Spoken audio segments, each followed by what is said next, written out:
Que s'est-il vraiment passé dimanche soir à la fin du match entre l'Olympique lyonnais et l'Olympique de Marseille? Le parquet a ouvert une enquête pour violences aggravées. Sur une vidéo, un homme est jeté au sol et frappé par plusieurs individus.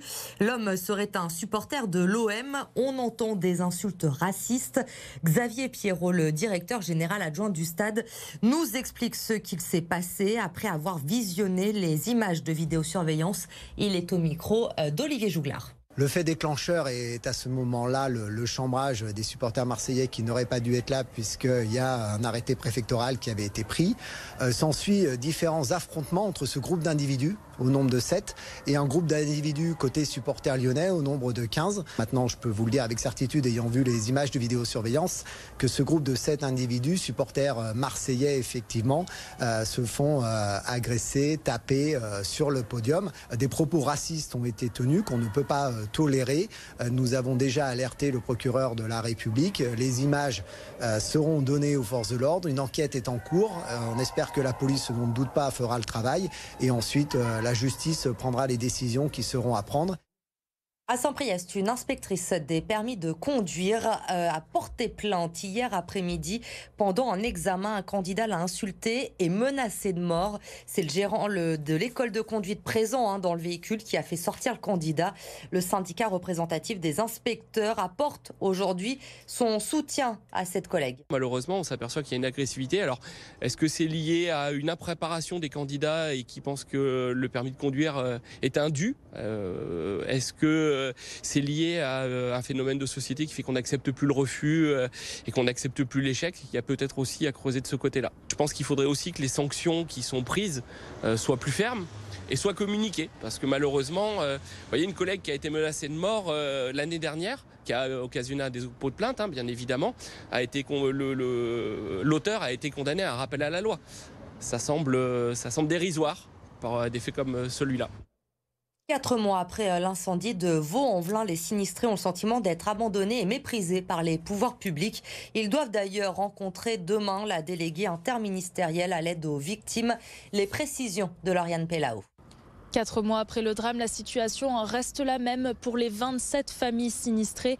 Si les souvenirs de l'incendie sont douloureux, c'est bien le manque d'accompagnement aujourd'hui qui ajoute de la souffrance au traumatisme. Ici, on dénonce l'absence d'aide financière de la part des pouvoirs publics et des assurances. Les demandes de mise en place du CLAV, le comité local d'aide aux victimes, restent sans réponse. Ce comité permettrait de coordonner les victimes d'événements collectifs comme celui-ci. Et puis, on pointe également des difficultés pour être relogées. 11 familles ont été placées dans des logements temporaires. 4 sont encore à l'hôtel dans des situations très précaires. Certaines victimes doivent vivre dans des petits espaces alors qu'elles ont plusieurs enfants. Elles se sentent complètement abandonnées. Écoutez l'une des sinistrées qui a été relogée dans un petit appartement avec son mari et ses 2 enfants. Là, il y a une chambre avec des cartons et donc il y a le lit conjugal et 2 matelas par terre avec mes enfants qui dorment par terre. Donc réellement, il n'y a pas de place pour se déplacer. Mais pour moi, je me sens abandonnée. C'est même pas parce que tous les jours, il faut se battre. Tous les jours, il faut se battre. Dès qu'on va demander à avoir un responsable, on va nous dire il est en réunion. Ou alors on n'a pas le temps. Et ainsi de suite, en fait, on est toujours face à un mur. Qu'il y ait un suivi réel, pas que des paroles, que ça soit réel. Dès qu'on voit une personne, qu'on nous aide. Voilà, que si je leur dis, voilà, j'ai un problème, qu'on me donne la solution. Ici, on compare la situation à celle de l'explosion de la rue Tivoli à Marseille, où la prise en charge des sinistrés semble avoir été bien plus rapide et efficace. Demain, l'association des victimes de l'incendie des Barques va rencontrer la déléguée interministérielle à l'aide aux victimes, des victimes qui espèrent être entendues pour que leur situation s'améliore enfin. La réhabilitation de la barre Sakharov à la Duchère a débuté, construite au début des années 60. Elle comprend plus de 300 logements et reste aujourd'hui encore un point de deal important dans le quartier. Arthur Blé. 160 mètres de long, 18 étages, 332 logements. La réhabilitation de la barre Sakharov à la Duchère est un chantier hors norme.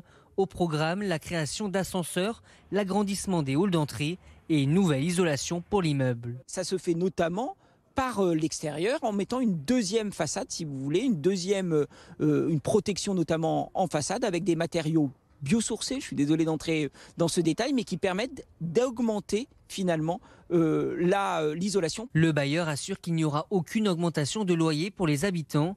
Mieux, la facture devrait baisser puisque se chauffer coûtera moins cher. Face à ces travaux, les résidents sont satisfaits, mais certains estiment que ça ne va pas suffisamment améliorer la sécurité du lieu. C'est bien beau de mettre un coup de peinture, d'arranger l'immeuble, de faire un bel immeuble, si on ne va pas vers la source des problèmes, c'est la sécurité. Ça va transformer l'immeuble, il n'y aura plus de traversants, ça va limiter les trafics. Selon les concepteurs du projet, les travaux ont justement été pensés pour améliorer la sécurité des résidents en mettant fin aux nombreuses coursives du bâtiment. L'objectif des travaux, c'est d'apporter du confort et notamment du confort sur la sécurité. Donc on va intégralement recomposer les circulations et notamment celle du rez-de-chaussée pour pouvoir permettre de cloisonner les espaces et de faciliter le travail notamment des interventions des polices et des services de sécurité. Le chantier va durer 2 ans pour un coût total de 20 millions d'euros.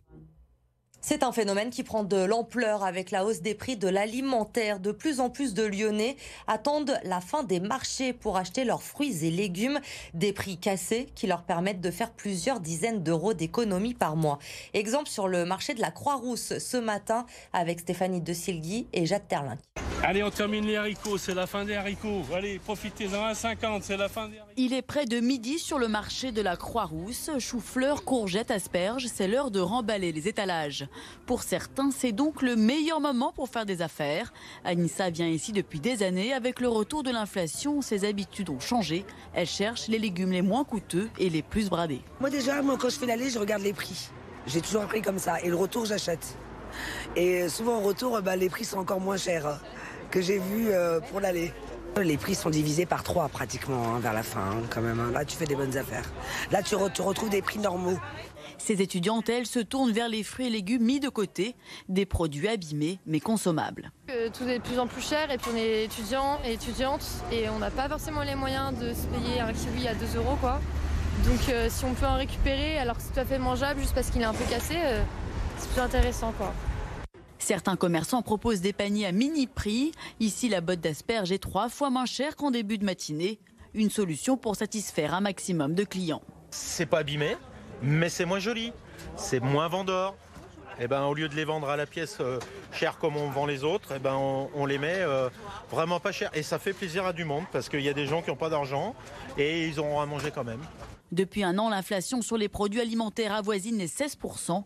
Une tendance qui devrait persister jusqu'à la fin de l'été. Les comédiennes lyonnaises à l'honneur hier soir lors de la cérémonie des Molières à Paris. Sylvie Testu a reçu le Molière du seul en scène pour son rôle dont tout le monde le savait. Et puis Molière de la révélation féminine pour Lison Pennec. Vous la voyez sur scène et restez avec nous puisqu'à 18h15, elle est notre invitée sur BFM Lyon. Elle va nous raconter comment elle a vécu cette folle soirée hier et la remise de ce Molière de la révélation féminine.